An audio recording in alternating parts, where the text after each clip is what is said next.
I'm Robbie, this is Chuck, and again, this is Pursuit of Purpose. Welcome to the show, and we have with us today Peter Morrison. Peter, if you would, just tell us a little bit about yourself and tell us about your company. Sure. So I live in Lumberton, Texas, and my company is Mometrix. It's an educational publishing company, and we publish thousands of study guides and online courses for all sorts of exams and certifications that people have to take. That is amazing. How did you get into that? So it started soon after I graduated college, and I had a buddy of mine, and he wanted to start a business, and we both had done well on standardized exams, and he thought, well, hey, why don't we write a study guide? And so we wrote a study guide for the ACT.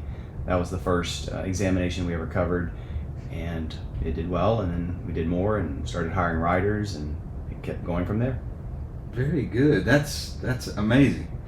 So how long have you been in this field? Let's see, I think we started a little over 20 years ago. Oh, okay.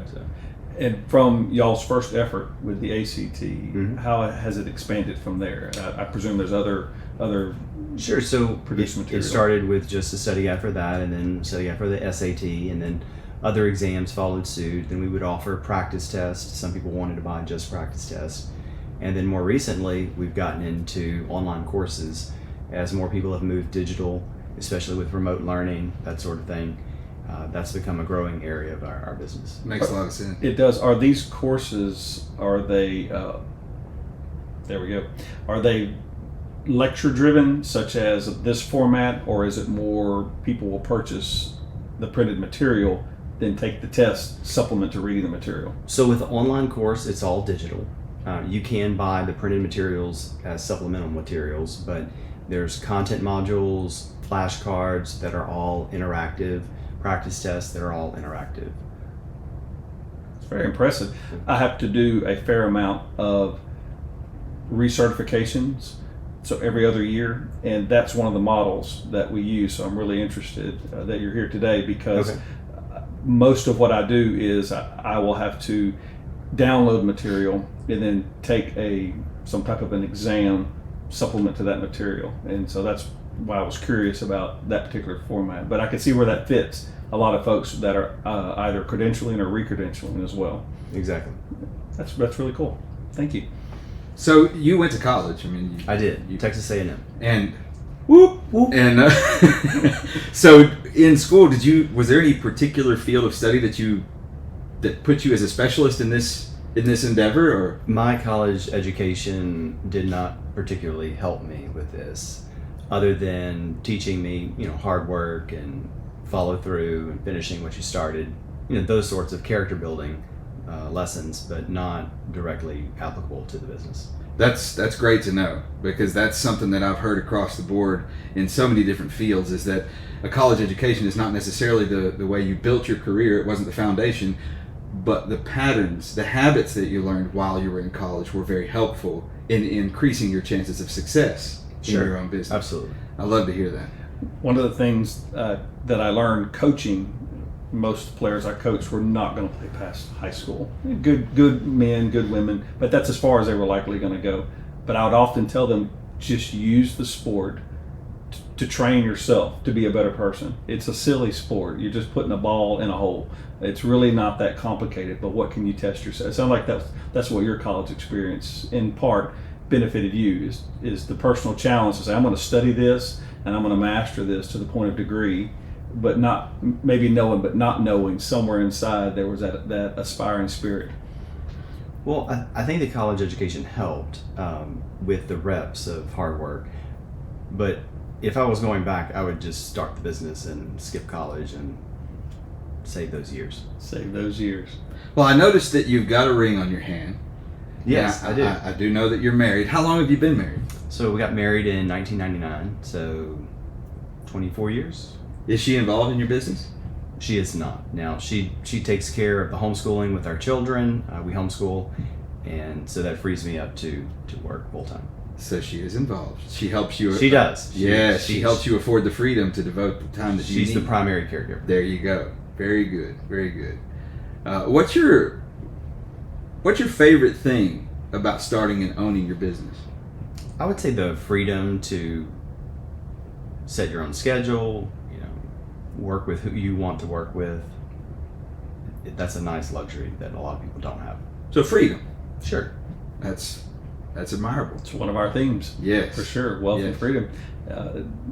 For all kinds of, so speak to freedom for just a moment, if you will. Sure. Obviously, there's not an incarcerated topic here. It's the freedom to or for what? He's giving you the freedom to talk. The freedom to Wow. tell us about Well, it. in that case. Feel free to explain to us your concept of freedom. You know that you're working on your schedule, so you can start as early as you want, you can work as late as you want, and my boss is just my own motivation to continue to pursue, continue to maintain excellence. I'm able to take off when I want to take off. The people that I work with are some of my closest friends. That's very nice, and I enjoy what I do, so I get to work on things that I like to work on, projects that I think are going to be successful and profitable. And I get to control those things. Thank you for sharing that. And you said freedom's your favorite thing, which is amazing. What's your least favorite thing? Maybe dealing with personnel issues. In any business, you're dealing with people, and people have their upside, they have their downside, and so you deal with enough people, and sooner or later there'll be a situation that you have to come across, and it's like, I would have preferred not to deal with that. So, Well, if you had the chance to do it over again, would you do it over again? oh, 100%. Good. Definitely. I would have started sooner. Very good. So, since you started this and then you just answered Rob's question about would I do it again? Absolutely. So, going kind of back to the beginning, maybe you did have an idea of what service you wanted to offer to what would be either a consumer or just the public at large. Did you have that idea then, or did it develop over time and now you can put words on it? So as I mentioned with my business partner, he was wanting to start something. He's very entrepreneurial minded. We were good friends. He knew that I would be supportive of any endeavor he was involved with. And he went through and looked at what are things that he's good at and how can we commercialize that, and are other people willing to pay us for something that we're good at? And what he came up with was, well, we're good at taking standardized tests, and other people have a need to do well on standardized tests, and they're probably willing to pay us to help them with their standardized test. And so that idea of we're good at this, other people have this need, we can meet that need, and they'll pay us, led us to the formation of our company. It sounded dangerously close, like you're trying to inspire members of our audience to say, if you have something you're good at, that may be tradable, and that could be a profit that maybe you didn't consider. I gave a talk once to a class at the homeschool co-op that we go to. It was a business class, and I told them, everyone here is good at something. And so figure out what that is, and what will people pay you to, in that area, and then market it as a business, because everybody can do something. Absolutely. Yes. That everyone has a purpose, Yes. and they should pursue it. Right? Right. Shameless plug. Shameless plug, friends. So, when you guys, you and your partner, y'all set out to do this, describe the evolution, if you would. You set out to help with the SAT or ACT, Right. and you mentioned that it didn't stop there. It wasn't that simple. Right. No, it wasn't that simple. And every day it gets more complicated. Whether it's more competitors coming into the market itself in terms of like Amazon, things like that, they change the rules and you have to now change the game because they changed the rules on you. So it's very different than when we started over 20 years ago, when you could just put up a website and just sell something and traffic was easy to come by. Now it's much more difficult. Test your ingenuity. Yes, it does. You have to reinvent yourself continually and reinvent your business. We've done that many times over the years. And that may segue to another question, is noticing those possible impediments, or at least you know them now, but maybe not knowing those back then. Is there anything that you maybe would have changed to complement where you're trying to achieve? I mean, there's certain things that changed in the marketplace, and if I would have known, a year or two sooner, like, hey, this is going to become a big thing, Google's going to do this to their algorithm. Okay, well, let's start making changes to our websites to anticipate that algorithm change. That would have been nice to know. Hindsight's useful, but we only have the future to play with. And you only have the now to work with. That's right. That's right. So are you successful? I think so. Well, I think you are too. Absolutely. Absolutely. Which is why we're very honored to have you as a guest. So your definition of success, how would you describe that? I'm content with what God has given to me. He's given me a lot, and I try to return it to His glory. And I think that's successful. There you go. Is there anything you fear? With regards to our business, or Yeah. with regards, Mostly with the business. with regards to our business, it would mostly be Amazon, because they change the rules so often, and it's very difficult to navigate all of their rules and the unfair levels of competition that are coming in. I know there's some FTC regulations that are going after them. I'm curious to see how that's going to play out. So Amazon would be the biggest concern going forward with our business. Okay. What are they going to do, and how can we react to that? Are they your main or your only portal? They are a primary portal. Okay. I wouldn't say they're our only portal by Okay. any means. Okay. So it's But, been but much of the U.S. economy flows through Amazon. Indeed. Yeah, So- yeah, they've pretty much reached that pinnacle, and I don't think it's going away. No. So then it's advantageous for you guys to be, to read the rooms and follow the trends and see where things are going. Do you feel like you and your partner have got a pretty good handle on that? We have a team that has a good handle on it. Okay, good. I love the way you described that. What would you say separates a successful business / entrepreneur from a failure? A lot of things. At the end of the day, are they in the black or are they in the red? As far as the business goes, timing. I mean, we were very fortunate that we started when we did. If we were trying with the same tools to start out right now, again, I don't think our business would be nearly as successful as it was. I mean, there was a time and place where you could start a Facebook, for example. If Zuckerberg would have tried, 20 years later, well, there already would have been a player in that space. Jeff Bezos, when he started Amazon, well, he couldn't do that again if he was starting it from scratch right now out of a garage. There's already Amazon in that space. Yes. And so you have to be there at the right time, the right place. You need to have the right people. You have to have a product that people are willing to pay for, and then they've got to be willing to pay more than what it costs you to make. So then what you're saying is you have to be available to pursue your purpose in your season, You do. because purposes are seasonal, Yes. right? Opportunities change, windows close, and open all the time. That's very good.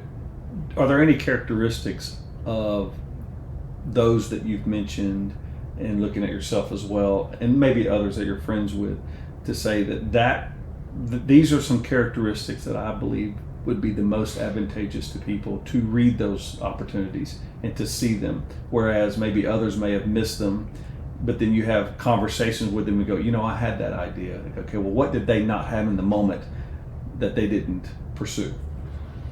Well, I think one thing is avoid debt. If you're avoiding debt, then it allows you to make multiple bids, because you can bet small. And along with betting small, I think is a minimum viable product, an MVP. And so you don't want to, you want to start out with something that a customer will pay for and is acceptable, but it may not be your perfect version of what that final product is going to be, but it's enough to just float the idea into the marketplace and give it a chance to succeed or not succeed. Often when we have a new idea, we may float it out there, and the ideas that ultimately have become the most successful had immediate success, even at a very raw state. Whereas ideas that were going to be unsuccessful from the very beginning, it's like, no, that wasn't working in the beginning, and then even when we polished it up, it still didn't do any better. But the good ideas, they worked in the raw, and then they worked even better when they were polished. And I presume that there are some of those ideas that are still paying dividends to this day. Absolutely. So who would you say is your biggest competitor? It's a diffuse field. In education, we're in so many different markets. Each market has its own slate of competitors. Amazon has opened the door, especially with AI, where now there's a host of those types of competitors. We have competitors that just throw up garbage and flaunt Amazon's rules and get away with it for the time being, and then some you see others and they get their hands slapped and knocked down. I don't know. Right at this moment, just pick one. There's so many. So what sets you apart then in an industry with all of those different nuances? I would say we offer a consistently good product across all of our different markets. We actually provide credible information, unlike some of the AI generated content that is complete trash, but people will pay for it and they have fake reviews backing them up. So we have a quality product backed by quality writers, quality editors that have put this together, and the legitimate reviews speak for themselves. I would endeavor to guess that you've never created a fake review for yourself. We have not. No, we don't. That's against the terms of service, and it's disheartening to see others that do and get away for it for a season. But then Amazon inevitably will crack down and catch them, but there's just so many. It's whack-a-mole. That's sad for the integrity of your business, of your industry. It is, and also for the U.S. economy, because it's not just our markets that are attacked with these sorts of fakes, and it's hard for consumers to tell what's real and what's not. So sitting where you are in your vantage point, what's next for you? The next day, the next year. I try to take one day at a time. My life is full. My kids started basketball season last week, and so I'm about to have a lot of basketball in my future. So I enjoy the different seasons of life with my children, and my business it's been good. We have a great team. I love working with them each day. I look forward to more of the same. So you are a person who generates impact with your business, wouldn't you say that? Sure. What impact do you want to have on your industry? We are fortunate in an education industry that we get to help people, and we get to help them at one of the most critical areas of their life, where they're making a transition. So they're transitioning from high school to college to either a graduate program or some sort of certification. And it's some of the most useful dollars and high value return they will ever spend. Think about this. You can spend, let's say, $40 to get a study guide, or maybe a little more than that to get a course. And that course or study guide will help someone do better on their test. That test unlocks a better college. It unlocks a better occupation for them that could end up in hundreds of thousands of dollars in return lifetime. Where else can you pay that little to get that big of a bang for your buck? It's a great feeling knowing that you're helping people achieve their dreams. So you pretty much are having an impact on every American industry and marketplace that exists. Yes. By serving all those entering into any field that need testing. Exactly. We're at that bottleneck where people move, from one area to another, and they have to go through these certifications, they have to pass the test, and we try to help them there. Well, that's amazing. You already kind of answered some of the other questions I had about your mission and things like that. If you don't mind, what would be your legacy? With my business, it will be satisfied customers that won't even know my name. They probably won't even remember my company's name. They'll just remember they succeeded on that test, they got that certification, they got their job, they moved on, they started families, they lived their life and flourished. With myself personally, I look at my children and those that I have personally impacted through my church, through our homeschool program that our kids are involved with, or all the different organizations or activities that I'm involved with. I hope that I've had an impact on those people's lives where they look back and think, wow, I am blessed to have known Peter, and that they would give the glory to God. That's beautiful. Very. I love it. So as one of his created, who's been given the opportunity in life to be a creator, and you have, not in so many ways. Not only every time that you have accomplished, now your wife and you have this beautiful family. Those are all examples of creating. So much is in its ongoing development, which is beautiful to hear. Now, I congratulate you and your family. Do you still have dreams? Sure. Right now, I look forward to being a grandfather one day. I mean, that's the next stage of life, and really just with my children, seeing them grow up. I love seeing, we were all at church this past Sunday. My daughter got baptized, and that was a special moment. We went out to eat. So just seeing my children walk, either not necessarily in my steps, but following the path that I've helped lay down, and others before me have helped lay down, in their faith and in their careers, seeing them flourish. That's what I dream of seeing them. I want to live a life well lived and look back and see my family thriving. There are two words that come to mind often as a dad, grandfather, and a therapist, and a life coach. And those two words are influence and opportunity. And you seem to be someone who really have embraced that. I'm pulling a lot of your presentation of your family and your accomplishments into two words, and I understand that. But influence and opportunity.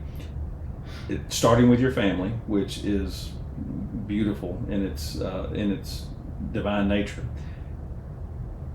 Are there other areas that you find yourself drawn to, maybe via your children and their activities? You mentioned the homeschool, where you could say to yourself, there are other places I could be an influence and or offer opportunity. So most of my time is spent family, church, work. There are outside activities, things that I like to do just kind of for fun, where I'll play laser tag or ultimate frisbee or volleyball. Those are some sporting endeavors, and with those, I invite hundreds of people each week as I organize these activities to come and participate with them. I feel that I'm very, very open. Like if you know me, usually you'll get an invite to one of these events if you have any interest, and just playing and doing things with other people, giving them opportunities. I love seeing other people have a good time and helping provide that for other people. That's awesome. 10 years from now in your company, where would you like to see it? Continuing to flourish, standing up to all the changes in the market. Again, our industry, it changes so much that to say 10 years is a lifetime. If you go back in the 1950s, you could expect a company, IBM, let's say, well, they're just going to be around, for the next, 50 years and doing their thing. That's not the case anymore. You're constantly changing. So I'd like to still be around and still be helping people pass their exams. You don't seem to be intimidated by what your industry seems to require, which is an innovative spirit. Because several times during the interview, you mentioned how there is an evolving change. And right. It has happened since you've been started, and definitely you anticipate it's going to happen again. Mm-hmm. And your spirit seems to welcome that.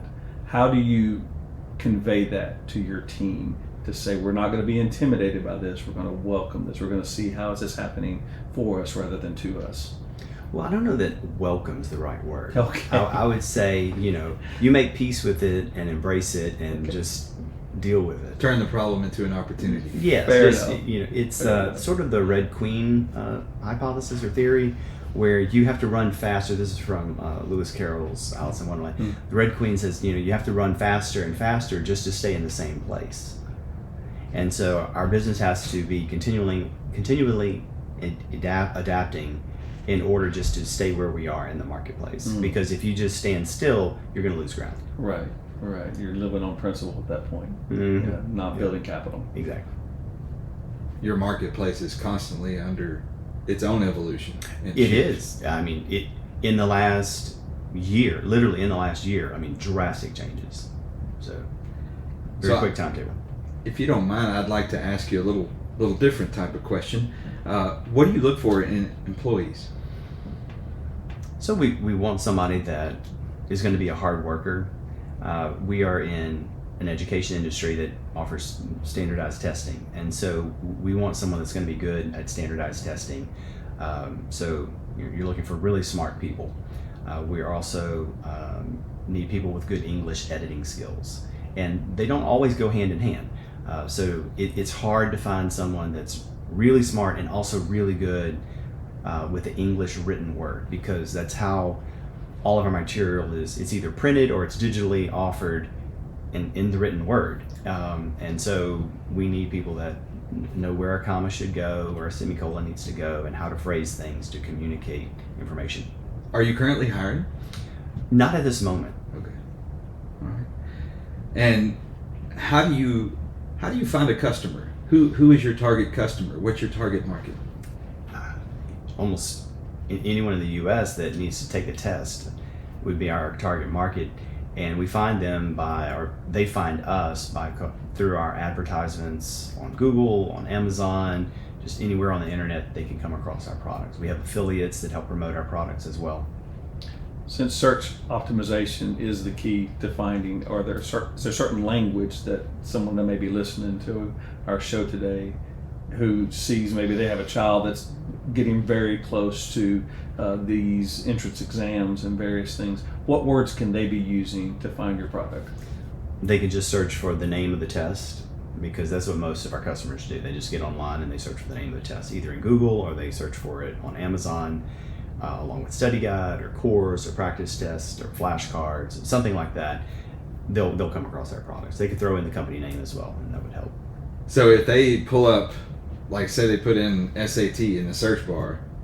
Well, SAT is going to show up with like satellite returns because it's short for satellite. Yeah. But okay, true enough. If you did something like GED, that would be more specific. Yeah. Good. That's what I was after. I wanted to kind of get some more specifics there. But they could type in Mometrix. And you can search Mometrix SAT, and then it would certainly or SAT study guide or something like that, and eventually you'll find us. Mometrix, guys. Mometrix. So if you could go back in time and talk to your younger self, what would you say? What advice would you give? What message would you give? Just if you could whisper in your own ear, right before you started all this. Right before I started, I would say, like, work hard, make as much money, and then buy like Amazon or Google or Tesla stock, something like that. Sell high. Yes. I love buy low and sell high. Buy low, sell high. But practically, I would say, in my personal life, I would say, get married sooner, have children sooner. I think those things are both blessings, and why wait? Then with our business, we hesitated to hire people early on because we were working from a scarcity mindset. I think initially that, well, what if this doesn't work out? And if we hire people, we don't want to have to let them go if times turn bad. And then we hired the first person. It's like, yeah, okay, we absorbed them, and it helped us and freed us up some. And then we hired another person, and like, wow, now I'm starting to learn what freedom really is. The power of delegation. Yes. And I love being able to delegate to great team members. That's been huge. We should have started hiring people sooner. So it sounds like the message would be, do it now and don't be afraid. Sure. But don't go into debt. And we were able to cash flow it where we could have hired people without going into debt, and we should have. Were you working in an industry before this became an opportunity, and that helped with some of the cash flow? It's kind of like one job transition to an ownership. I had a job. I had a normal, day job that I was working when we started this, and so I was working nights. I was married, but we had no kids. I had plenty of free time, and why not stay up till midnight and just work on this new business idea? Mm-hmm. And so that's what I did. And for a while, I was just doing that. And then once the new business did well enough where I thought, okay, I'd make more money if I just worked on this full time. Mm-hmm. Then I quit the other job. Eventually it took over. It took over. Yes. Right. So as an owner creator, and I don't want to get too bogged down in that, because oftentimes we use language like this on our shows and presentations, and folks can relate that to what they originally believed an owner creator is. But to be a creator, to be an owner, is that personal responsibility that you spoke about quite a bit on the show today. And with that being said, what advice would you give? And this is, you may have said some of these things, but just to kind of put us in a little end cap on our interview today, to someone to say this, if I was going to talk to someone about being an owner, maybe you're speaking to one of your children, you have obviously a great influential relationship with those guys, to say this is how you can own this moment, young man, young lady, whether it's one of your children or whether it's maybe one of these teens that you get to influence. To be an owner, to own your own personal self, and maybe it could start with a relationship with God and then segue from there. Well, sure. I think every good foundation is built on Jesus Christ, and so I would start there. You need to have a good spiritual foundation, you know. But it's simple things, and the gospel is a simple message. It's other people that make it more complicated, but at its heart, it's very simple. You know. We were sinners, and God sent Jesus to save us. A business, it's simple as well. Show up. Do hard things. Don't give up. I mean, it's basic truths, but they're hard to live out. It's hard to show up every day. It's hard to deal with rejection, and you're going to have lots of rejection, especially early on. No doubt. And it's hard to just persevere and press through the difficult times and go for the gold. But to know that it's there. It's there. That is faith. And no one said it's easy. And no one said it's easy. Well, Peter, I want to thank you for joining us today, and I really appreciate you allowing us the opportunity to become a part of the pursuit of your purpose. Thank you. And again, everybody, it's been Chuck and Robbie. Thank y'all for viewing.